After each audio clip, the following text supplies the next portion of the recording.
thot Ibn Abbasi radhiyallahu anh, kush ma ka mësu një mesele. Ibn Abbasi ka qenë një dietar më të mëdhej të sahabëve. Kush ma ka mësu një mesele, i gatshëm apo që ti shërbej atij për kaq vite. Që domethënë ma ka mësu një çështje në rregull. Sa do të më pagu, po tjetën, u kry, unë më të bëj hizmet ty me vjet, vetë që me qenë mirënjohës ndaj kësaj, sepse ngritja e ignorancës është pa çmim. Domethënë, për shembull, njëri i cili u mëson të tjerëve të mirën. Dhe u mëson të tjerëve se çka janë vlera. Dhe të njëjtën kohë u tregon antivlerat dhe i tregon se sa janë të shëmtuar dhe të rrezikshme për një shoqëri.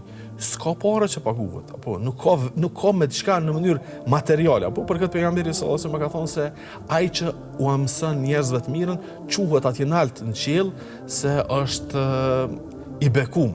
Apo të bëjnë dua për te qoftë melekët apo qoftë edhe peshqet atje në fund të detit, sepse është u mëson njerëzve të mirën. Për këtë shkak edhe ne e kuptojmë që është do thotë të qendrët mirënjohës, se kur dikush prej teje e ngrit një vështirësi, e lemu një ignorancë, apo të duhet me qenë mirënjohës. E na bashkë jemi duke folë të çështja e mirënjohës ndaj hoxhallarëve, ndaj atyre që na i kanë përcjellë neve fen.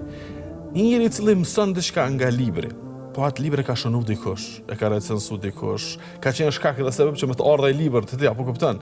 Nuk duhet me qenë mohuesi krejt asaj dhe ti mund të lidh se prej meje ka fillu. Unë jam i pari që jam të e kuptu. Jo, se ne edhe obligim e kemi që tekstet e fesë, apo tekstet e shariatën mi kuptu në një kuptimit caktuar, apo dhe nuk është e mundur që të zhveshemi qoftë nga kuptimet e tëne, qoftë nga konceptet e tëne, dhe është më radh tani na me pretendu se jemi në të saktën, dhe kjo është nga deformimet dhe domethënë keq kuptimet e kohës, e që nuk është vetëm këtë kohë, edhe kohët më herët ka pas deformime të tilla, por kushdo që i kthen ato në burimet origjinale, ka për ta pasur se si ato deformime fillojnë që të transformohen në formime pastaj.